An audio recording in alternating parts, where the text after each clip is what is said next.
With Fred and I taking a little bit of a break, we thought it'd be great to dig into the archives and see what sort of stories really captured the imaginations of people around the world. Things like opening up moon rocks 50 years after they were collected.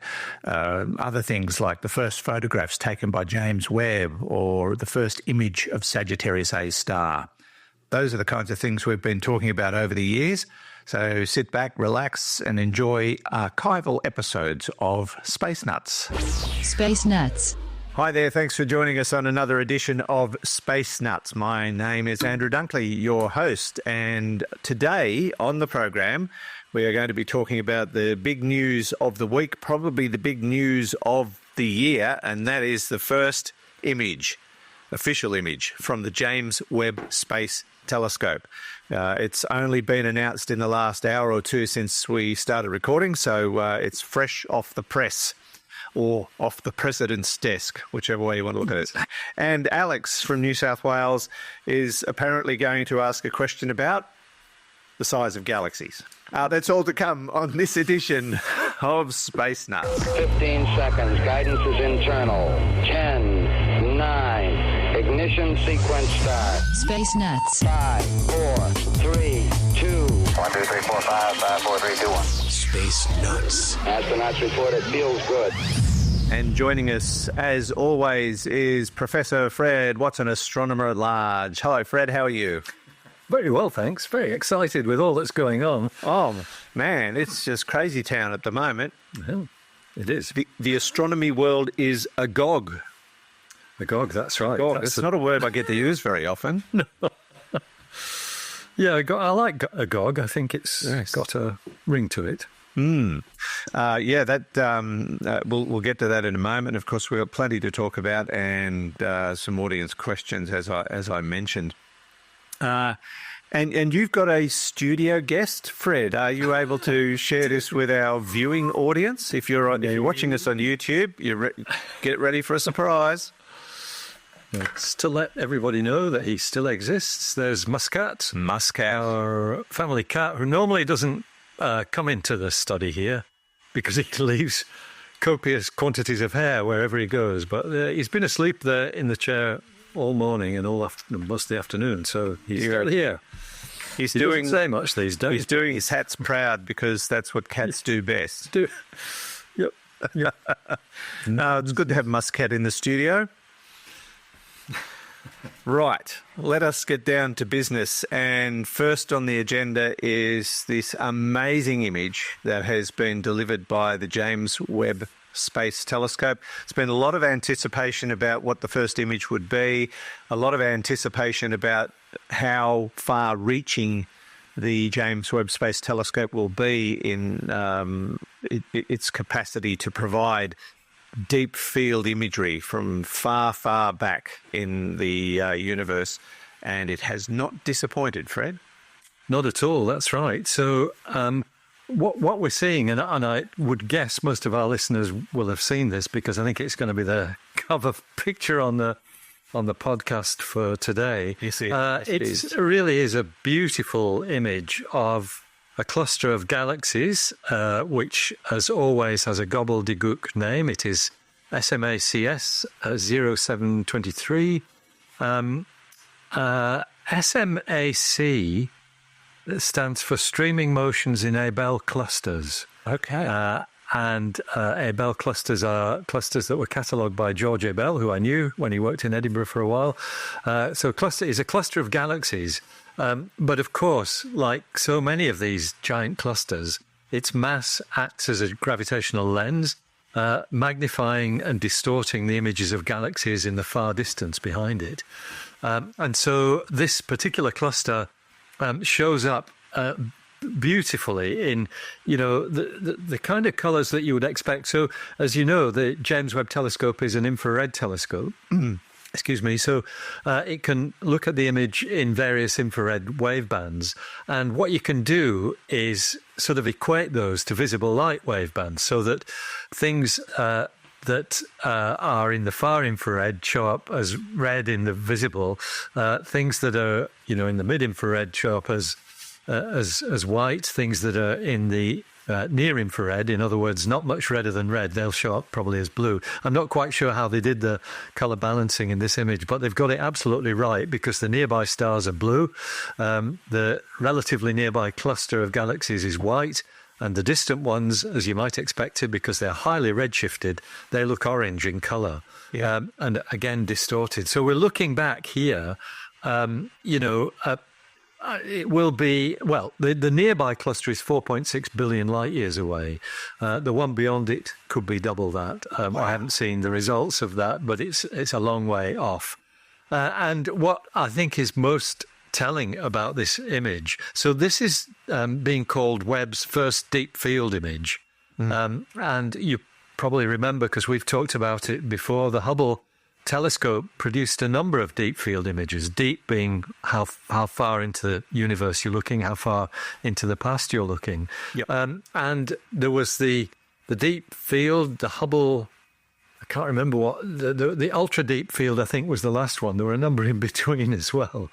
But they took weeks of time on the Hubble Space Telescope to build up the imagery. I remember the first one, they chose the part of sky because there was nothing visible in it.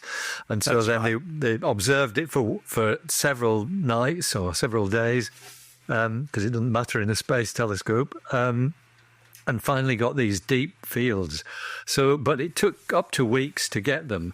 The James Webb first deep field was obtained in 12 hours. So that's telling you that, we now have a tool that can beat the pants off the Hubble Space Telescope, and that is no small achievement. And of course that comes about because it's a much bigger telescope. The Hubble is 2.3 meter telescope. This is a 6.5 meter telescope. Yeah, it's and that's really part of the reason why people have become so excited in anticipation of what it is capable of, and it's already showing its true colours. Boom, boom. You know the part that really blew my mind when I looked at the image and read the description from NASA? I'm sure you'll know what I'm talking about here. NASA says this image covers a patch of sky approximately the size of a grain of sand held at arm's length by someone on the ground. That's right. And reveals thousands of galaxies in a tiny sliver of vast space. I know we always talk about the vastness of the universe, but here we are looking at a distance of maybe 4 to 8 billion light years, and we're looking at something that only takes up space the size of the grain of sand held at arm's length. Absolutely. I mean, my word, it is awe-inspiring. It really is. Yeah, it blew the president away as well. I don't know whether you saw the NASA broadcast when this was released, but President Biden, you could tell he was absolutely captivated by all this. It's fantastic to see such enthusiasm. And of course, Andrew, this is only the first of many. By the time our listeners are watching and listening to this, if they watch on YouTube, we expect another tranche of images to have been released. The kinds of things that we're expecting to see, in fact, I think we've got a fairly good list here. We'll see WASP 96b. Now, that is a planet. That's an extrasolar planet, WASP 96b. So it's going to be really interesting to see how that shows up. We're going to see the Southern Ring Nebula. That's a planetary nebula. We'll see, no doubt, a lot of detail in that. We're going to see a cluster of galaxies, a very compact cluster of galaxies called Stephan's Quintet. Very well known, very beloved of galactic astronomers or extragalactic astronomers, people who study the wider universe. These galaxies are physically close together and all interacting with one another. And of course, an object in our deep southern sky, the Carina Nebula, the Eta Carina Nebula, one of the most active regions of space in our local neighbourhood. So it would be really interesting to see what's going on in that too. Yes, and who knows, we might actually be focusing our cameras on alien civilizations out there somewhere and we don't even know it. We don't. That dovetails beautifully into our next story. So all I'll say, just to finish up with the James Webb Space Telescope, is watch this space, as we've said, because there's some exciting things to come. It's really, I think it's fantastic that they've done so well, that it got in place. Yes, it's had a couple of problems that they've managed to overcome without any adverse effect, and now it's ready to do its job. And who knows what we're going to learn, Fred? Who knows? Absolutely. That's fabulous stuff. You're listening to, and in some places watching, Space Nuts with Andrew Dunkley and Professor Fred Watson. 0G, and I feel fine. Space Nuts. Now we'll go to Alex, who's from a lovely, it's actually a sordid, nasty, horrible little place called Bellingen.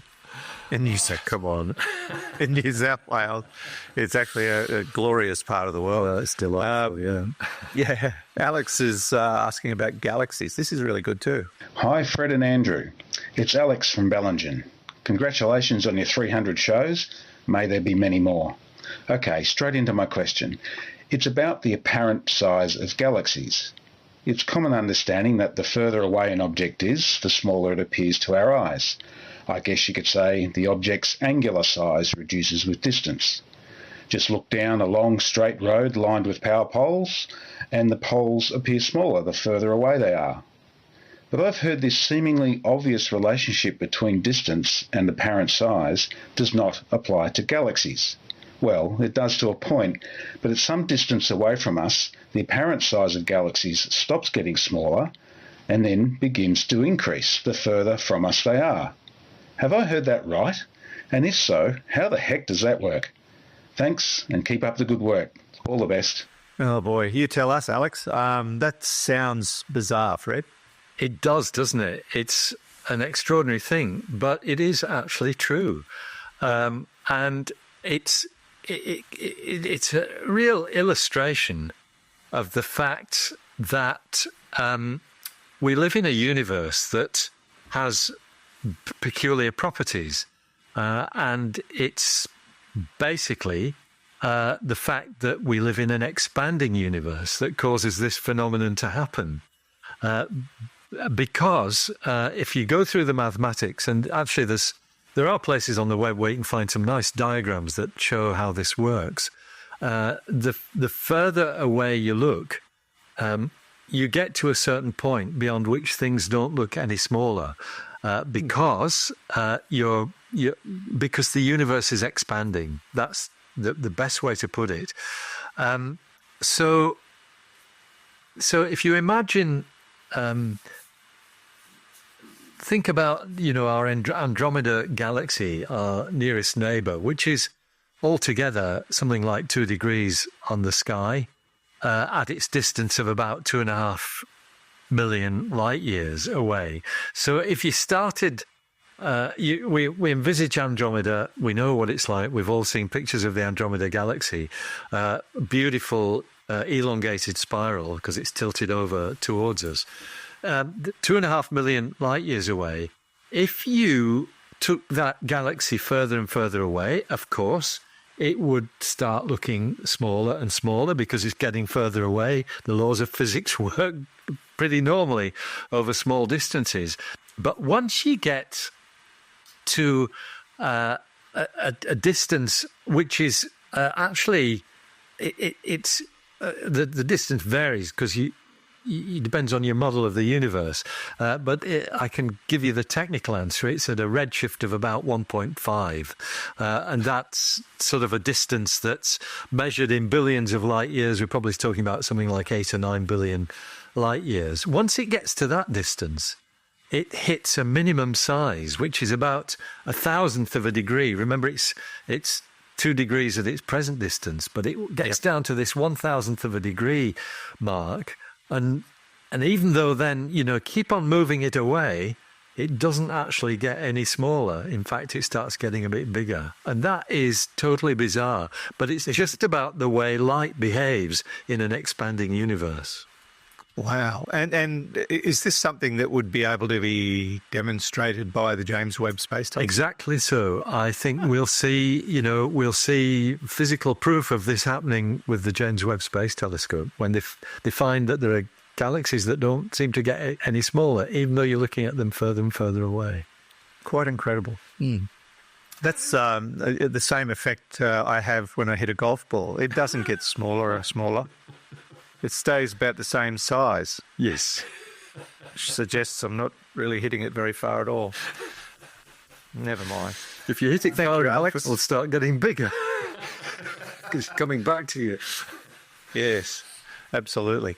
Thanks, Alex, and hope all is well in Bellingen. I know you've been getting rained upon by cats and dogs and camels and who knows what else in recent times, so hopefully it'll start to dry out soon. Space Nuts. Hello again, Space Nutters. This is Anna from Astronomy Daily, the podcast stopping by again with a couple of the important stories we've been following over the past week. Astronomers may have finally cracked a long-standing cosmic mystery about one of our galaxy's most intriguing features, the GD1 stellar stream. This ribbon-like structure of stars, which stretches across our galaxy's halo, has puzzled scientists for years due to its unusual patterns of gaps and spurs that seem to defy conventional explanations. A team led by researchers at the University of California, Riverside has proposed an exciting solution involving dark matter, but not just any dark matter. Their research suggests these distinctive features were created by what's called a self-interacting dark matter subhalo, a dense concentration of dark matter that behaves differently than the traditional cold dark matter model we're familiar with. What makes this discovery particularly fascinating is that the density needed to create these unusual patterns in GD1 is much higher than what we'd expect from conventional dark matter theories. The research team found that only a collapsing subhalo of self-interacting dark matter could achieve the necessary density to produce these distinctive features we observe. This isn't just about solving one mysterious structure in our galaxy. If confirmed, these findings could fundamentally change our understanding of dark matter itself. Remember, dark matter makes up about 85% of all matter in the universe, yet we still know remarkably little about its true nature. This research suggests that dark matter particles might interact with each other through a new kind of force, rather than being completely invisible to one another as previously thought. The team used sophisticated computer simulations to model how this self-interacting dark matter would behave, and the results matched perfectly with the observed features in the GD1 stream. It's like finding the missing piece of a puzzle that's been sitting on the table for years, suddenly revealing a whole new picture of how our galaxy works. What's particularly exciting about this discovery is that it opens up new ways to study dark matter. By looking at stellar streams like GD1, we might be able to better understand not just where dark matter is, but how it behaves and interacts with itself, something that could revolutionize our understanding of the universe's fundamental structure. Next, a little mystery from China that has set the space community buzzing.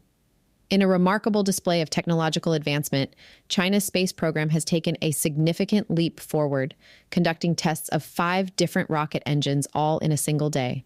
The China Aerospace Science and Technology Corporation, or CASC, carried out these tests at 2 separate locations, Beijing and Laiwan County in Hebei Province. One of the most notable tests involved a new hydrogen-oxygen engine designed for upper stage rockets. During its 100-second test firing, engineers gathered crucial performance data that could pave the way for future missions. This wasn't just any routine test. It's believed to be connected to China's ambitious plans for crewed lunar missions, specifically their Long March 10th launcher program. But that's not all that was tested that day. In Beijing, engineers put 3 different engines through their paces: a main engine, an upper stage engine, and a reaction and orbit control engine. While specific details about which rockets these engines are destined for remain under wraps, it's clear that China is developing multiple launch capabilities simultaneously. Perhaps most intriguingly, the testing day included a methane liquid oxygen engine at the Laiwan facility. This type of engine represents the cutting edge of rocket technology, with several Chinese companies already developing similar systems. It's worth noting that CASC is working on a particularly powerful version for their Long March 9th mega rocket project. These tests signal China's commitment to developing a diverse range of rocket technologies, from deep space exploration vehicles to heavy lift rockets. According to KSC engineers, this is just the beginning. They're planning to conduct even more research and testing of various engine types for China's major space projects, suggesting we might see several new Chinese rockets debut in the coming year. This coordinated testing effort demonstrates China's growing capabilities in space technology and their determination to become a major player in space exploration. With these successful tests, they're laying the groundwork for increasingly ambitious missions, from lunar exploration to potential Mars voyages. And that's it from me for this episode of Space Nuts. I'm Anna. Don't forget to visit astronomydaily.io for your daily fix of space and astronomy news updates. We're constantly updating the site with the latest discoveries, mission updates, and cosmic wonders. Until our next adventure through the cosmos, keep looking up and stay curious about the mysteries that surround us in space. Space Nuts. You've been listening to the Space Nuts podcast. Mission complete, Houston. Available at Apple Podcasts, Spotify, iHeartRadio, or your favorite podcast player. You can also stream on demand at Bytes.com. This has been another quality podcast production from Bytes.com.